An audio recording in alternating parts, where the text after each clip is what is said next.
যে মামলার বাদী যত কঠিন হয়, শক্ত হয়, মামলা কিন্তু এরকম ঝামেলায় পড়ে।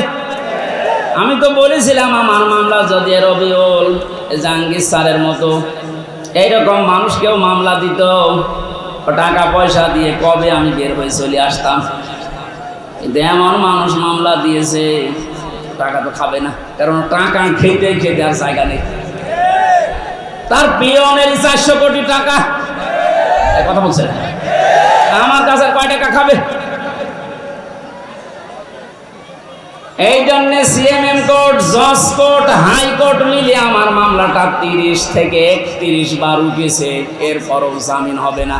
বলেন তো কোথায় পৌঁছিয়েছে বিচার ব্যবস্থা? এটা মূল্য চুরি মামলা। মূল্য চুরি না, মূল্য চুরি করলে তো একটা অপরাধ হয়, আর আমার যে কিচ্ছু জানি না ওই বিষয়ে। কোন পাগল ছাগল নাকি একটা কাশি, ধান কাটা কাশি নিয়ে গেছে সংসদ ভাঙার জন্য, ওরে কালকে হাজির করেছিল কোর্টে। আমার পাশে দাঁড়িয়ে, ওই আমার চেনো? বলছে না। আমার নাম বললে কি করি? বলছে আমারে বলতে বলিস। জজ সাহেব যে হাসছিল কালকে পরশুদিন, একেবারে খালাস দিয়েছে এমনি না। বলছে আমি কি দেখে বিচার করবে মামলার, কোনো মাল ম্যাটারেস নেই, যা সব শেষ করে দিলাম, মামলা বলতে আর কিচ্ছু নেই। অথচ কয়েকদিন আগে সিঙ্গাপুর গিয়েছিলাম, এদেশের জালেম যারা ওই দেশে এখন আশ্রয় নিয়েছে, ওরা ওই দেশের মন্ত্রণালয়ের কাছে, পররাষ্ট্র মন্ত্রণালয়ে যারা দায়িত্বে আছে ওদের কাছে নালিশ দিয়েছে হামসার নামে, যে ওর মামলা আছে বাংলাদেশে আর ওই দেশে আছে, কথা বললো কি করি? শয়তানি করার জায়গায় দেশে আর পাচ্ছে না, এখন বাইরে শয়তানি করছে। মামলা যেহেতু বর্ষদিন মিটে গেছে, ওইটা এখন আমি পররাষ্ট্র মন্ত্রণালয়ের মাধ্যমেও ইংলিশে ভার্সন করে আমি পাঠাচ্ছি। এবার নেন ঠেলা, যারা উল্টা নালিশ দিয়েছিলেন দেখবে যে না এ তো বেকসুর খালাস পেয়েছে, আদালত একেবারে সব জেনে শুনে খালাস দিয়েছে, তো নির্ভেজাল মুক্ত, এর কোনো দোষ নেই। যারা এই দোষ দেওয়ার জন্য ওই দেশে নালিশ দিয়েছে তারা এবার বিপদে পড়বে না? যে এই দেশে আর থাকতে পারেনি, পালিয়েছে, ওই দেশে আর পারবে না, আবার আসবে কুকুরের মতো পিটিয়ে মারবে।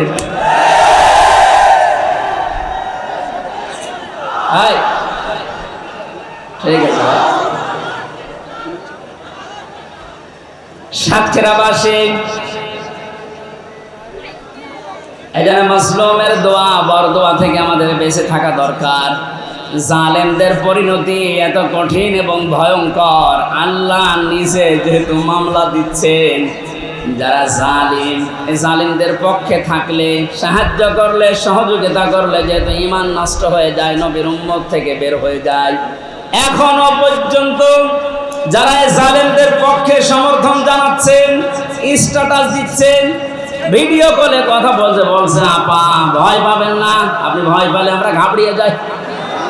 কত বড় শয়তান!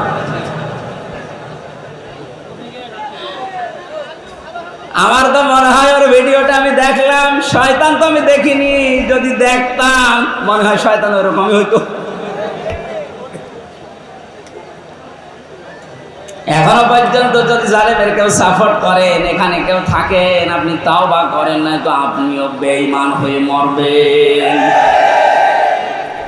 সুতরাং জালেমরা যা ভেবেছিল যে আমরা ক্ষমতা পেয়েছি, মনে হয় আল্লাহ আমারে দয়া করে দিয়েছে। আমারে যখন প্রথম সে 11 সালে 10 সালে গ্রেফতার করে, আমি সুদের বিরুদ্ধে কথা বলেছিলাম, তাই মসজিদ থেকে ধরে নিয়ে গেল যে উনি শিবির করে, শিবিরের ক্যাডার, রক কেটে বেড়ায়। আমার ওসি সাহেব নিয়ে গেল, প্রথমে যে আয়াতটা ধরছে যে কুলিল্লাহুম্মা মালিকাল মুলকি তুতিল মুলকা মান তাশা ওয়া তানজিউল মুলকা মিম্মান তাশা ইলা আখির আয়াত। উনি টেবিলের নিচে এভাবে খাতা রেখে বাংলায় লিখে নিয়েছে, আমারে সামনে বসিয়ে বলছে হুজুর এই আয়াতটার বাংলা বলেন তো। ঠিক আছে বলছি।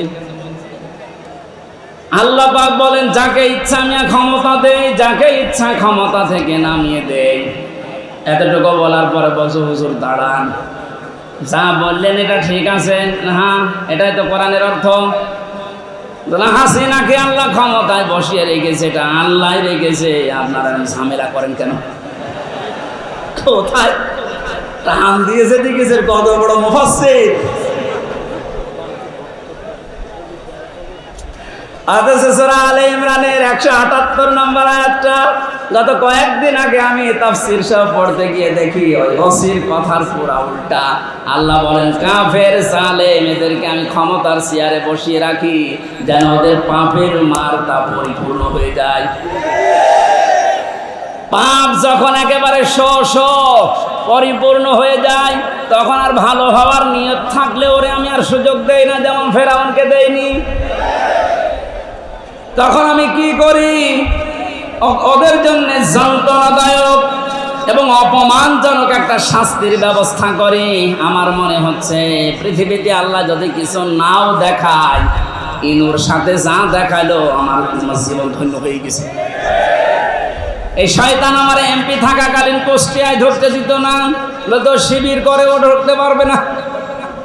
এই যে হানিফ আমার চাচা, নিজের চাচা আমার দাওয়াত দিয়েছে খাওয়ার জন্যে, যদিও সে আওয়ামী লীগের চেয়ারম্যান। আমি খাবার খেতে গেছি, ওপর থেকে ওরে কল দিয়েছে, হামসাকে কেন আনলেন? বলো আমার ভাইয়ের ছেলে ভাতিজা, ওরে ডাক দেবো না। না, আওয়ামী লীগ করলে কোনো শিবির জামাতের লোককে বাড়িতে খাওয়ানো যাবে না। আপনি কোথায় পৌঁছিয়েছিলেন? আপনার এই কারণেই তো আল্লাহ এত নিচে নামিয়েছে। এখন কুষ্টিয়ার বর্তমান যে অবস্থা, কান খাড়া করে শোনেন খুলনার বিভাগের মানুষেরা, কুষ্টিয়া আমাদের শেষ জেলা এই বিভাগের, যা করেছে আমি যতটুকু দেখতে পাচ্ছি এখন কুষ্টিয়ায় এই যে দুইজনের নাম বললাম, এরা যদি একা একা বের হতে চায় মানুষ পিটিয়ে মেরে ফেলবে। পুলিশ নিয়ে বের হয়েছিল আদালতে, তাও মানুষ ডিম নিয়েছে, লাঠি দিয়েছে। আর একা একা থাকলে মানিকের মতো বিসি কেটে দিয়েছে।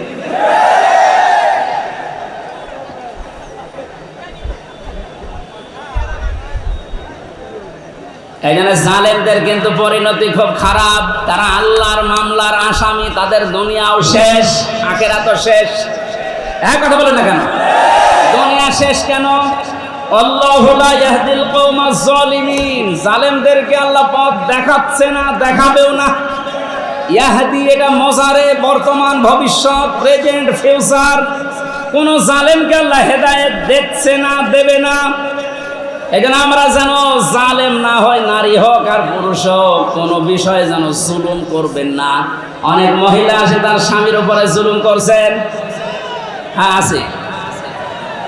মেয়েরা মাঝে মাঝে কল দিয়ে বলো, হুজুর পুরুষদের বিরুদ্ধে কিছু বলেন না। না, আপনাদের বিরুদ্ধে বলছি এই কারণে, কারণ আপনার যে স্বামী যত খারাপ হোক, ও কিন্তু ফেরাউনের মতো না। ফেরাউনের জীবনে আমি পড়েছিলাম, এত বড় শয়তান, ভয়ঙ্কর স্বামী পৃথিবীতে কারো ভাগ্যে আসবে কিনা আমি জানি না। নিজের স্ত্রী আসিয়ার হাতের ভেতরে ব্রেক লাগিয়েছে, পায়ের ভেতরে শলাকা লাগিয়েছে, মাথার উপরে গরম তেল ঢেলে দিচ্ছে শুধু ইসলামের কারণে। এই কপালের ভেতরে ব্রেক দিয়েছে। এ কঠিন অবস্থায় যখন এই শাস্তি চলছিল, আল্লাহ জিবরাইলকে পাঠিয়ে দিলেন, জান্নাতটা মেলে ধরো। হযরতে জিবরাইল এসে যখন জান্নাত দেখালেন, হযরতে আসিয়া ডাক দিয়ে বলেছিলেন, মাবুদ তুমি আমার জন্য জান্নাত পাঠিয়েছো, আমি জান্নাত চাই না, আমি চাই তুমি যেখানে থাকো ওই জায়গায় একটা ঘর আমার জন্য বানিয়ে দাও, যেন সব সময় তোমাকে দেখা যায়। দ্বিতীয় নম্বর, একটু ভালো করে মেয়েরা, এটাই আপনার ওয়াজ। দ্বিতীয় নম্বর তিনি বলেছিলেন, অনাজ্জিনি মিন ফিরআউনা ওয়া আমালিহি ওয়া নাজ্জিনি মিনাল কওমিজ জালিমিন। সূরা তাহরিমের 12 নম্বর আয়াত। হযরতে আসিয়া বলেছিলেন, মাবুদ আমার স্বামী আমার উপর যে অত্যাচার জুলুম করছে, লোকজন দিয়ে নিজেও দেখতেছে, তুমি এই জুলুম অত্যাচার থেকে আমাকে বাঁচাও, কিন্তু আমার স্বামীর উপরে তুমি গজব দিও না। ও বাংলার মা বোনেরা, আমি আপনাদেরকে ভালোবাসি, কারণ যে 4টা কারণ না মানলে মেয়েরা জাহান্নামে যাবে, তার 3 নম্বরে এটা। স্বামী যাদের আছে, এই মানুষগুলোকে যারা জায়েজ পন্থায় খুশি করতে পারে না, ওই মেয়ে লোক নামাজ রোজা হজ যাকাত করলো জাহান্নামী। অনেকে এটা হয়তো বোঝেন না, বা বোঝার পরও না জেনে না বুঝে ভুল করছেন, আপনাকে আমি থামার জন্য বলছি। এই পৃথিবীতে সবচাইতে বড় মেহমান আপনার জন্য আপনার স্বামী। আমি যে উদাহরণ দিলাম যে এই মহিলার মতো এত বড় ভয়ঙ্কর স্বামী দুনিয়ায় কারণে যশোর, খুলনা, বাগেরহাট, এ সাতক্ষীরা তো নেই। না না, এত বড় খারাপ স্বামী আছে কার? আছে মানে আপনি কি এরকম নাকি?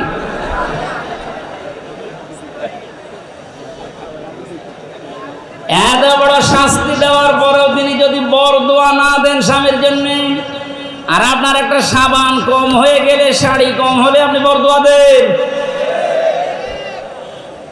স্বামীর বাড়িতে এসে যে কষ্ট স্বীকার করছেন, মনে করবেন আমার সাদগা দেওয়ার সওয়াব হচ্ছে প্রতিনিয়ত।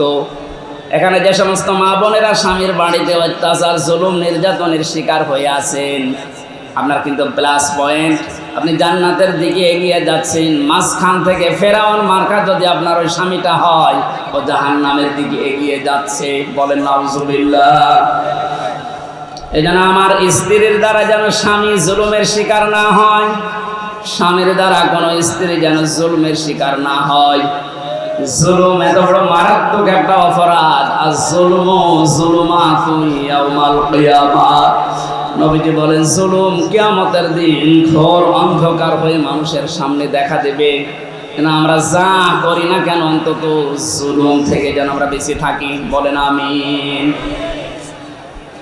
এটা আল্লাহ এত বেশি ঘৃণা করেন এই জুলুমকে। সূরা ইব্রাহিম 13 নম্বর পারা 19 নম্বর পৃষ্ঠা 12 নম্বর লাইনের 42 নম্বর আয়াতটা আল্লাহ জালেমদেরকে নাযিল করেছেন তাদের দেখে। ওয়ালা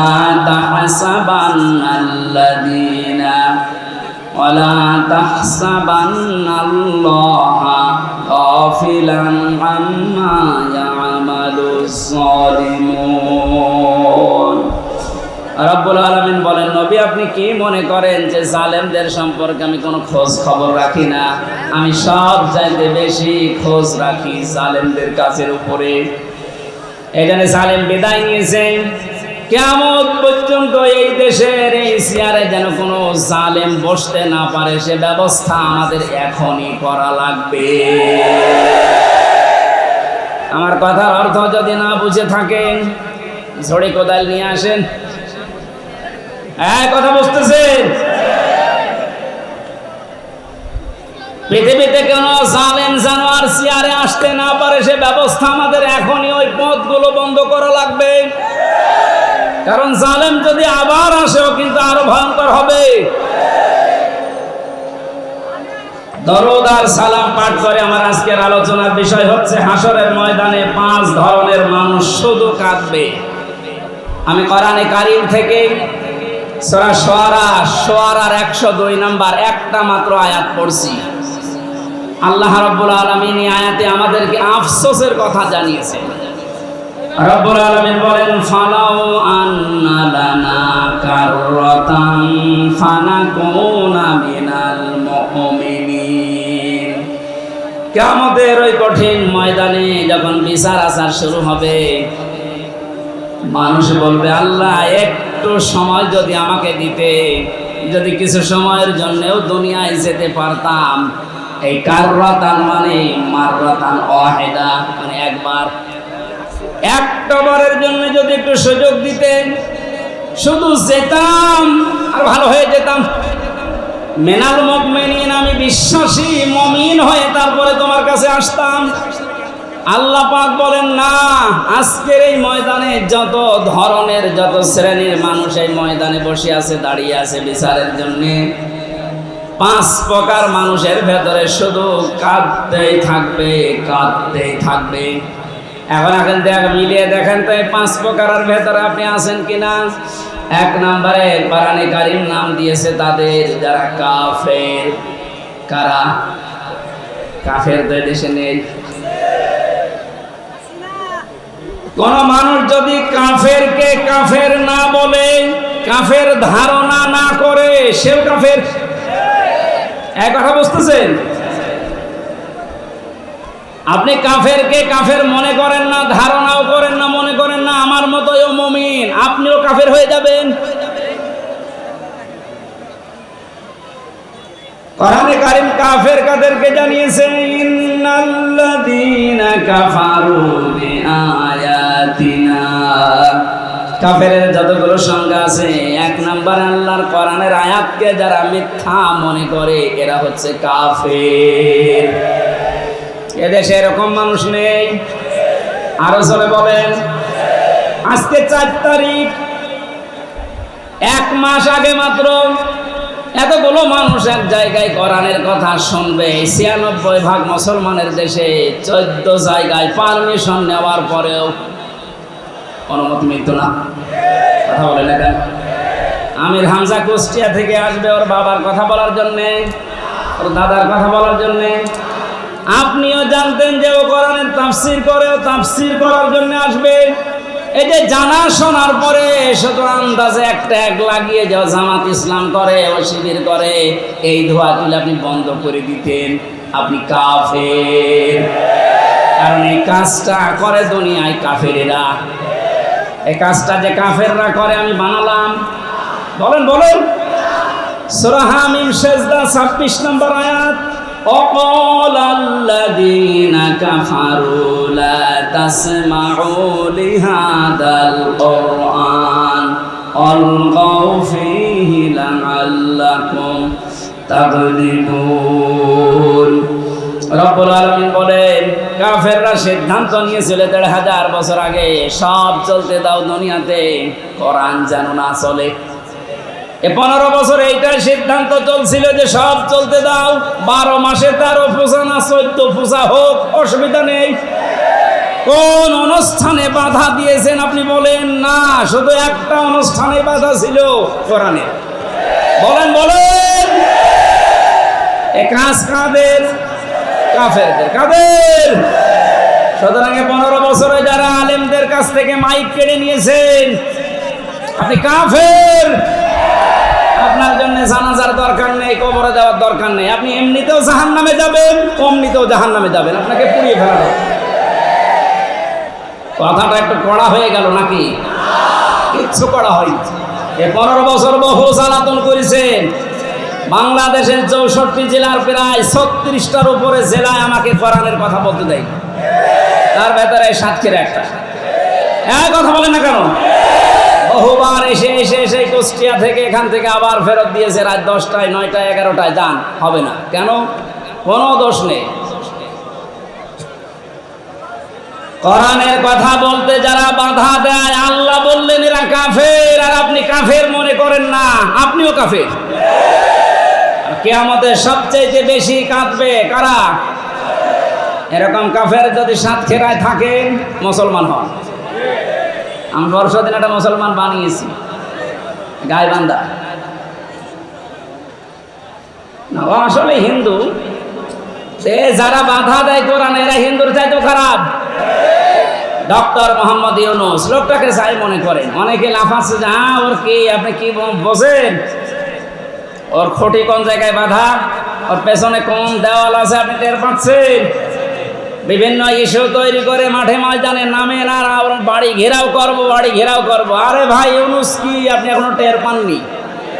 আমার এই যে মোবাইলটা কালকে আদালত দিয়েছে 3 বছর পরে, এ মোবাইলে যদি কল আসে, সর্বোচ্চ তারেক জিয়ার পিএস অপু ভাই থেকে কল আসবে, এর চাইতে উপরে থেকে আর আসবে। উনি আমার সাথে 3 বছর ছেলে ছেলে একটা পরিচয় আছে, তারেক জিয়ার পিএস অপু, নাম শোনেননি? উনি হয়তো কল দিতে পারে, খুব ভালোবাসে আমার। আর ডাক্তার ইউনূসের মোবাইলে কল আসে একেবারে বারাক ওবামা, জো বাইডেন থেকে, শি জিনপিং থেকে। আপনি টের পান? আন্দাজে লাফান। আনসারের নাম নিয়ে লাভ দিয়েছিলেন, পিটিয়ে মানুষ ঘরে ঢুকিয়েছে। ওদের যে চরিত্র দেখবেন কিছুদিন পরে এই রাজবাড়ি গোয়ালন্দ ঘাটের এই বেশ্যাদেরকেও রাস্তায় নামাবে। ওরা এটাই চালাচ্ছে এখন, কিচ্ছু ছিঁড়তে পারবেন না। এই লোকটার পেছনে যাই থাক, যে খুঁটি আছে ও খুঁটি নড়ানোর জন্য ভারত, চীন, রাশিয়া, এদের দ্বারা সম্ভব না। তামাম দুনিয়াও যদি এখন একদিকে হয়ে যায়, ওরা একদিকে থাকলে তাও পারা সম্ভব না। বাস্তবতা ওইটাই বলে। মানে ক্ষমতা নেওয়ার পর দিন থেকেই ঘোষণা দিয়েছে এদেশে অন্যান্য ধর্মীয় অনুষ্ঠান যেভাবে চলে, পূজা পার্বণ, কোনো অনুমতি লাগে না। আল্লাহর কোরআনের অনুষ্ঠানে এদেশে কোনো অনুমতির প্রয়োজন আর কোনো দিন হওয়ার দরকার নেই। ওনার জীবনে কি আছে না আছে আমি জানি না। আল্লাহ যদি ওনাকে মাফ নাও করে, এই কথাটার কারণে আশা করছি মাফ করে দেবে। এরকমটা কোরআনে কারিম এভাবে ওপেন করে দিতে পারে। যারা উন্নয়নের রোল মডেল করেছিল, কি করেছিল তারা? তারা আরো 144 ধারা জারি করে কোরআন আর আলোচনা বন্ধ করে দিত। এখানে কাফেরদের সাথে আত্মীয়তাও বন্ধ করা লাগবে। আমার বংশের 100 জনের 98 জন এরকম ছিল। আমি ঘোষণা দিয়ে দিয়েছি অলরেডি, কারণ এরা খুব খুশি ছিল আমি জেলে থাকাকালীন। এরা খুব খুশি ছিল। আমার বাবাকে মাঝে মাঝে টিটকারি দিত যে নাও করো এবার জামাত ইসলাম। 5 তারিখের পরে ও যখন পালিয়েছে 1:30টার সময়, বিকাল 5টা বাজতে বাজতে বাড়ি থেকে কল যাচ্ছে, ভাতিজা আমরা সব আল্লাহর ওলি হয়ে যাচ্ছি। এখন আল্লাহর ওলি হচ্ছে। এর আগে কি করেছিলে? কাফেরদের জানাজা পড়া জায়েজ আছে? ঘোষণা দিয়েছে যারা ইসলাম কায়েম হবে এইটা চাই না, সে আমার বংশের লোক না, আমার বাবা হলেও জানাজায় আমারে ডাকবেন না। কারণ ওর জানাজা হামজানা, কাবা শরীফের ইমাম পড়ালেও জাহান্নামে যাবে। মানে কাফের যারা এক কথাই বলছি, ইসলামের কোন বিধানকে জানার পরে যারা গোপন করে রাখে, এরাও এক প্রকার ডিজিটাল কাফের। আর এই বাংলাদেশে এটা সবচাইতে বেশি। এক কথা বলছে না কেন? 2 নম্বরে মুশরিক, এটা কঠিন শব্দ। কোরআনে কারীম জানিয়েছে ওয়াল্লাযী আরসালা রাসূলাহু বিল হুদা ওয়া দীনিল হক লিইয়ুযহিরাহু আলা দীনি কুল্লিহি ওয়ালাউ কারিহাল মুশরিকুন। তিনি সে আল্লাহ যিনি তার রাসূলকে দ্বীনে হক দিয়ে, সত্যের বিধান দিয়ে দুনিয়ায় পাঠিয়েছেন। যত নিয়ম নীতি, যত ধর্ম তন্ত্র মন্ত্র আছে সব যেন পেছনে ফেলে দিয়ে আল্লাহর দিনকে তিনি দাঁড় করায়। এজাহার মানে বিজয় করা, এজাহার মানে প্রকাশ করা। রাসূলের দায়িত্ব ছিল দুনিয়ার সব ধর্ম, সব নিয়ম নীতি তন্ত্র মন্ত্রের উপরে আল্লাহর কোরআন, আল্লাহর ইসলামকে তিনি বিজয় করবেন। আর আসতে বলেন, এই কাজ করতে গেলে সবচাইতে বেশি নারাজ হবে, মন খারাপ হবে মুশরিকদের। এটা যে বাস্তব, এই 15 বছর দেখেছেন। ওরা শেষ পর্যন্ত না পেরে কোরআন যেন দেশে কায়েম না হয় এজন্য নিষিদ্ধ করেছিল 1 তারিখে। আল্লাহ পুরা উল্টিয়ে 4 তারিখ আসতে আসতে পুরা পাল্টিয়ে দিয়েছে। বাংলাদেশে কোরআন কায়েম হওয়ার বিপক্ষে সবচাইতে বেশি মুশরিকরা। মুশরিক এই দেশে বেশি নেই, না না, এটা নেই বলেই তো প্রতিবেশী যারা, ওরা এই দেশকে যেন মুশরিক বানানো যায় এজন্য বহু কায়দায় করাতে পারবেন না। এই জন্য মাত্র 3-4 ঘন্টার ব্যবধানে পুরা দেশ থেকে শিরিকের যত শিকড় ছিল সব মূলোৎপাটন করে ফেলেছে। কথা বলেন ঠিক কিনা? আমরা শিরিক করে আল্লাহর কাছে কিয়ামতের ময়দানে অজরে কাঁদতে চাই না। আমরা আল্লাহ আমাদেরকে বাঁচিয়ে দিয়েছে। আল্লাহ যেহেতু বাঁচিয়ে দিয়েছে, ভবিষ্যতে কেউ যেন আমাদেরকে শিরিক করাতে না পারে সজাগ থাকা লাগবে। কোন দরকার নেই মাথার উপরে কারো ছবি রাখা, ওখানে আল্লাহু আকবার লিখে রাখেন, আয়াতুল কুরসি লিখে রাখেন, শয়তান আসবে না। যদি কাউকে আপনি উপরে রাখেন, এটা কোরআনের পুরা খেলাফ। অকালিমাতুল্লাহি হিয়াল উলিয়া আল্লাহু আজিজুন হাকীম। আল্লাহ পাক বলেন উপরে থাকবে আমার কালেমা। কোন কারণে মরা মানুষের ছবি টাঙানো লাগবে ওখানে? এটা প্রকাশ্য একটা শিরিক। এটা কি? এই মুশরিকরা সবচেয়ে বেশি কাঁদবে। একটা রাষ্ট্র কত বড় দুর্নীতিগ্রস্ত হলে জাতীয় মসজিদের ইমাম পর্যন্ত পালিয়ে যায়। ছোটখাটো মসজিদের ইমাম যারা জালেমদের সহযোগী তারা তো পালিয়েছে। সর্বোচ্চ মসজিদ বাইতুল মুকাররমের খতিব পর্যন্ত পালিয়েছে। দোষ না থাকলে, ভয় না থাকলেও পালাবে কি করতে? কোথায় পৌঁছিয়েছিল? আল্লাহ আমাদেরকে হাতে ধরে বাঁচিয়েছে।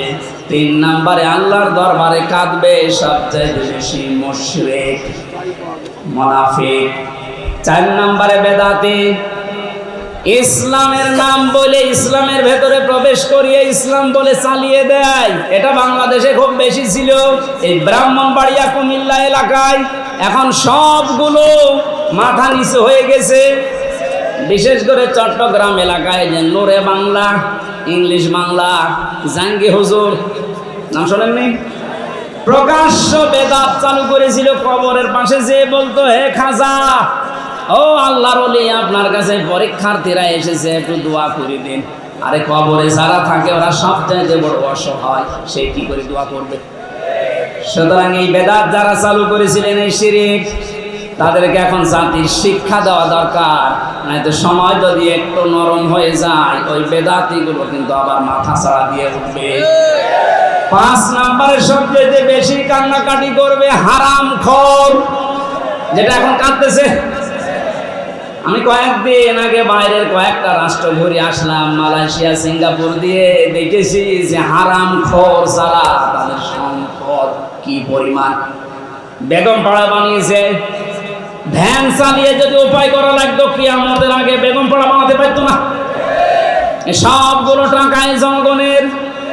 কথা বলুন, শিক্ষকদের বেতন হয় না, আর ওর এক মেয়ের বিয়েতে 12,000 কোটি টাকা খরচ করে। ওর মুখে মারবেন না কোন জায়গায় মারবেন? হারামখোর যারা, থামেন। কি করবেন? হারাম উপায় করে হাসি সেলিমের দিকে তাকান, দরবেশের দিকে তাকান। টাকা কম ছিল ওর, কিন্তু সব টাকা এই দরবেশের। হারাম, হারাম এবং হারাম। কিচ্ছু নিয়ে যেতে পারবেন না হারাম উপায়কারী যারা। যেহেতু বর্ডার এলাকার মানুষ আপনারা, এই এলাকায় তো আর হারাম নেই। এই পাশের মাল ওই পাশে দেয়, ওই পাশের মাল এই পাশে নিয়ে আসে। এটা চুয়াডাঙ্গার দর্শনার্থীর দায়িত্বে ছিল এমপি টগর, ওর ভাই বাবু এই কাজে জড়িত ছিল। এখান থেকে স্বর্ণ পাচার করে প্রতিবেশীকে দিয়ে দিত, আর প্রতিবেশী থেকে নিয়ে আসতো ডাল। তাও মসুরের ডাল না, ফ্যান্সি ডিল। জনগণ শাস্তি দিয়েছে এরকম। অবৈধ ইনকাম করে যা বানিয়েছিল সব আল্লাহর রাস্তায় পুড়িয়ে দিয়েছে। এখান থেকে একটু শিক্ষা নিতে পারেন না? এত বড় বড় হারামখোর, এদেরকে যদি আল্লাহ এরকম অপমান করতে পারে, আপনি আর আমি কিচ্ছু না। কার জন্য হারাম কাজ করবেন, কার জন্য হারাম উপায় করবেন? ফামান যুহজিহা আনিন নার ওয়া উদখিলাল জান্নাতা ফাকাদ ফাজ। আল্লাহ পাক বলেন, এই পৃথিবীর ময়দানে আসল হার জিত না, আসল হার জিতের জায়গা হচ্ছে ময়দানে মাহশার, আখিরাতের ময়দান।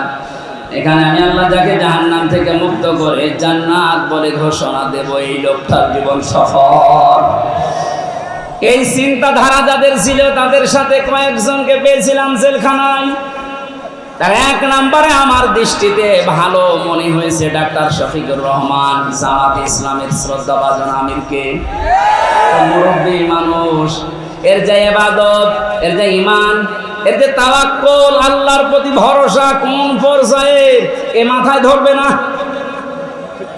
একটা সেজদায় 45 মিনিট, 1 ঘন্টা, 1.5 ঘন্টা, 2 ঘন্টা একটা সেজদায় কাটিয়ে দিবে 65 বছর বয়স।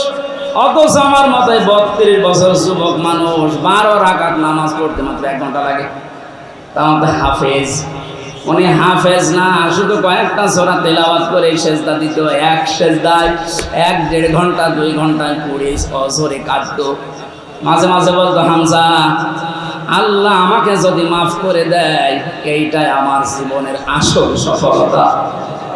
তারা ইখলাস দেখে আজ দলে দলে পালে পালে মানুষ ইসলামের দিকে ঝুঁকতেছে। কথা বলে না কেন? কোরআনে কারীম জানিয়েছে, ওয়ারাইতান নাসা ইয়াদখুলুনা ফি দীনিল্লাহি আফওয়াজা। হে নবী, আপনি দেখতে পাবেন দলে দলে পালে পালে মানুষ ইসলামে প্রবেশ করছে। সেই দৃশ্য যেহেতু আমরা বাংলাদেশে এখন দেখতে পাচ্ছি। আগস্টের 5 তারিখের আগের জরিপ পেয়েছিলাম, এদেশে ইসলাম কায়েম হোক, এটা চাইতো 100 জনের মাত্র 20 জন। এই যে এখন আজকে 4 তারিখ, কালকের জরিপ পেয়েছি, এই দেশে এখন 100 জনের 35 জন মানুষ চাচ্ছে যে ইসলাম কায়েম হোক।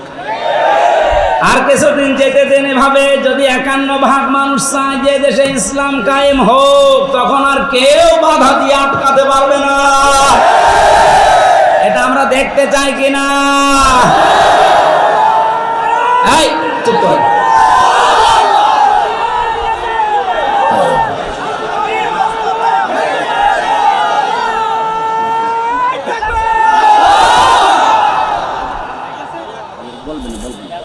সাতক্ষীরাবাসী, আমার বয়স যেহেতু 32, আমি দেখি না। এই যে মুরব্বী যারা আছে এনারা দেখেছে এ দেশটা বাবা চালিয়েছিল, কেমন দেখা গেছে। কথা বলছে না কেন? বাবার সময় অনেকে দুর্ভিক্ষে পড়েছিল না? কথা বলে না কেন? স্বামী চালিয়েছিল, শহীদ প্রেসিডেন্ট জিয়াউর রহমান, তাও আমরা দেখেছি না? আমি দেখি না, ওনারা দেখেছে। চাচা চালিয়েছে, সকালে এক কথা বলতো, বিকাল আর এক কথা। যেভাবে হোক অন্তত 9 বছর আমি দেখি না, কারণ আমার 92 সালে জন্ম। বউ চালিয়েছে, যেভাবে হোক। ভাবিও চালিয়েছে। এখন শুধু দেখতে বাকি আছে কোরআন দিয়ে সংসদ চললে কেমন দেখা যায়। এইটা দিয়ে দেশ চললে কি শান্তি, আপনি এখনো দেখেননি, বোঝেননি। এটা এবার বোঝার সিস্টেম আসতেছে। আল্লাহর কাছে মুসাফির অবস্থায় হাজারো মানুষ নিয়ে দোয়া করছে, আল্লাহ জীবনে কিছুই যদি তোমার ভালো না লাগে, আজকের এই দৃশ্য দেখে অন্তত এটা কবুল করো যে কোরআন দিয়ে দেশ চলছে, এটা যেন আমরা দেখে মরতে পারি। আকাঙ্ক্ষা আছে কাদের? দেখি লিল্লাহি তাকবীর।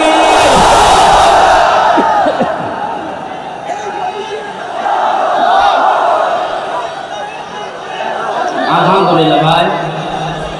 এই হাত শুধু সামিয়ানার নিচে নাকি বাইরে যাবে?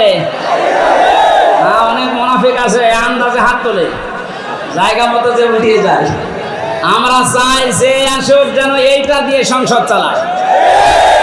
আল্লাহ এই দৃশ্য দেখে মরার তৌফিক দিন, আমিন। 5 প্রকার মানুষের যে কান্নার কথা শুনলেন, এক প্রকারের ভেতরও থাকবেন না। যে প্রকার মানুষের কোনো কান্না নেই তারা হচ্ছে মুত্তাকি। আল্লাহ আমাদেরকে মুত্তাকি হওয়ার জন্য যে 9টা গুণ আছে, আজকের এই মাহফিলের খরচ বাদ দিয়ে বাকি যে টাকাগুলো বেঁচে যাবে, ওই টাকাগুলো সব বানভাসী মানুষের জন্য ওনারা পাঠাবে। আল্লাহ যেন এটা কবুল করেন। আগামী 8 ডিসেম্বর রাতের বেলায় এশার পর থেকে বাদেশা থেকে রহিতা, মনিরামপুর, যশোরে আমি কদলাপাড়া, ওখানে জাহাঙ্গীর স্যারের মাহফিল আছে, ওখানে যাব। ওখানে যেই আমরা কথা বলবো। 5,000 টাকা দিয়েছে আমাদের চেয়ারম্যান ইব্রাহিম, না ইব্রাহিম সাহেব, সাবেক ক্লিয়ার, এখন বর্তমান চেয়ারম্যান হয়ে যাবে ইনশাআল্লাহ। আল্লাহুম্মা আমিন। লা ইলাহা ইল্লা আনতা সুবহানাকা ইন্নী কুনতু মিনাজ জালিমিন। রব্বুল আলামিন, সারাটা জীবন অপরাধ করে জীবনটা নষ্ট করে ফেলেছি। হাত উঠায় কথা বলবো ভয় করে, লজ্জা করে।